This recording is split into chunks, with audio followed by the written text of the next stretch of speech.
Hey guys, it's me Seren, back with another video. Today is day 4 of Hidden Figures, and today's hidden figure is Lucy Higgs Nichols, who was born April 10th, 1838, and died January 25th, 1915. She was a Black American escaped slave and a nurse for the Union Army during the American Civil War. Known affectionately as Aunt Lucy, Nichols was the only female member admitted to the Grand Army of the Republic and the 23rd Indiana Volunteer Infantry Regiment of the Army of the Tennessee. Her sole photo shows her surrounded by veterans of her regiment, and that's going to be the photo that is the thumbnail. A family record lists Lucy's birth as April 10, 1838, in North Carolina. She was born into enslavement under farmer Reuben Higgs. She and her family were sent to Mississippi and allotted to a relative, Wanford Higgs, but when Wanford died, they were sent to Tennessee to be allotted equally between his heirs. On January 8, 1861, court documents list Lucy with 4 other slaves and their value to be divided between members of the Higgs family. In late June 1862, Lucy, her first husband, their daughter Mona, and some other slaves escaped from Gray's Creek, Tennessee, crossed the Hatchie River, and eventually arrived at a Union camp near Bolivar, Tennessee, almost 30 miles away.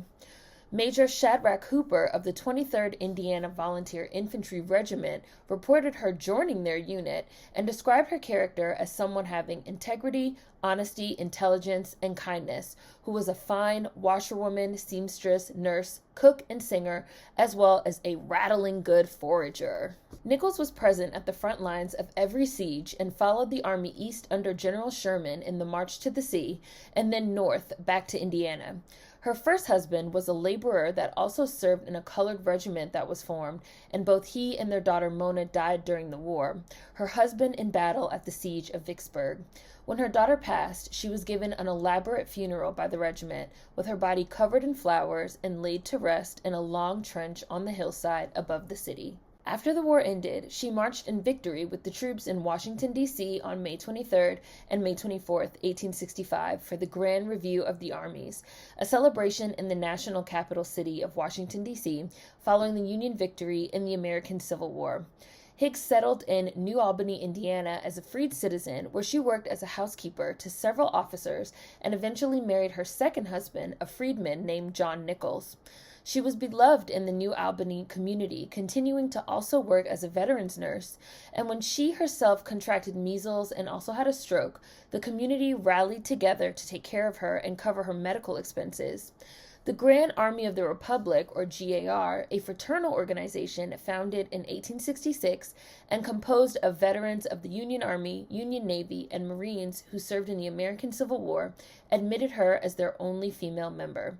When the U.S. Army attempted to deny her her pension for her service in the Civil War, the GAR and 55 veterans of the 23rd Regiment petitioned Congress for Aunt Lucy to receive her just due.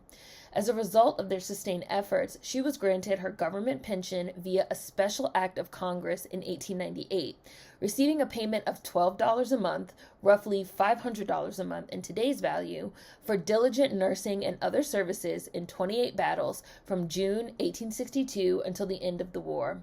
The granting of an Army pension to a freed Black American woman was highly reported in the newspapers, making Nichols famous. Nichols lived in New Albany with her second husband for more than 40 years, working as a boarder and a laundress after his death. She died on January 25, 1915, at age 77. The Indiana 23rd Infantry held her funeral with full military honors, and she was buried in the colored cemetery next to her husband in an unmarked grave. In 2011, a state historical marker in her honor was erected by the Indiana Historical Bureau and the Friends of Division Street School.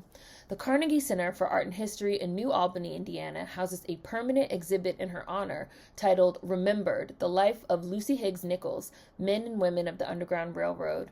The Fraser History Museum in Louisville, Kentucky, reprises the life of Lucy Higgs Nichols each year through programs and a local theatrical interpretation.